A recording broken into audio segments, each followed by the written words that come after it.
For fans of News OK's business section, every Friday this gentleman right here, Steve Lackmeyer, hosts a chat. Typically, it's scheduled for 30 minutes and goes for like 2 hours because people are interested in downtown Oklahoma City doings, and you have an update on the hotel now. What do we know and what do we not know?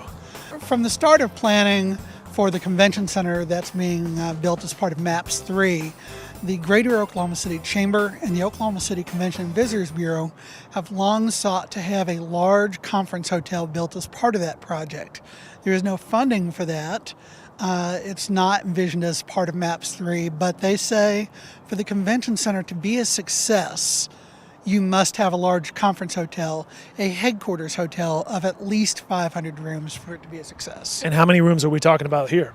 Well, in this case, we have a new consultant's report coming out. It's from Texas consultant Jeremy Stone, and he is advising that indeed a hotel is viable, that we could provide enough business activity to support a 735-room hotel.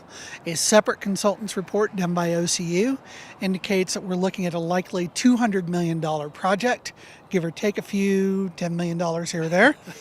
Pocket change, right? Pocket change. I mean, these are not precise figures, but they're giving ballpark estimates.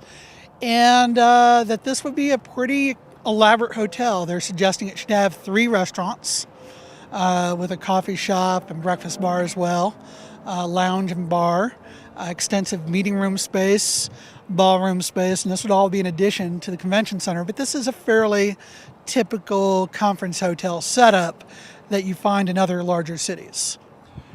That's the positive sides of, hey, this is what we probably could do, but I'm guessing there's some people who are having some caution.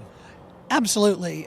Councilman Ed Shadid, who's also running for mayor, he's been a frequent critic of this idea.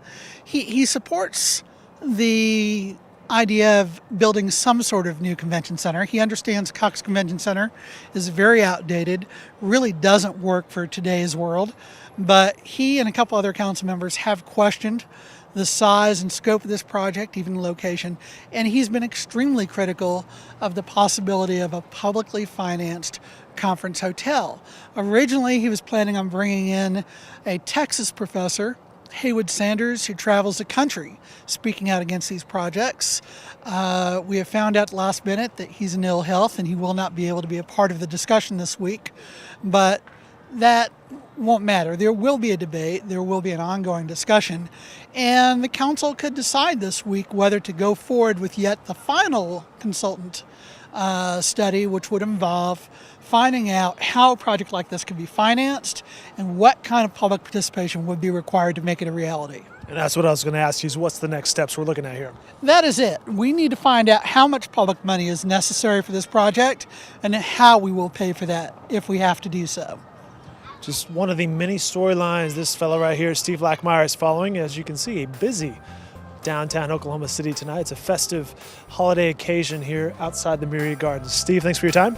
Thank you very much, and it's wonderful to see the life out in the streets, isn't it? It's kind of fun out here tonight. All right, more coverage, OKCCentral.com, and every day in the Oklahoma.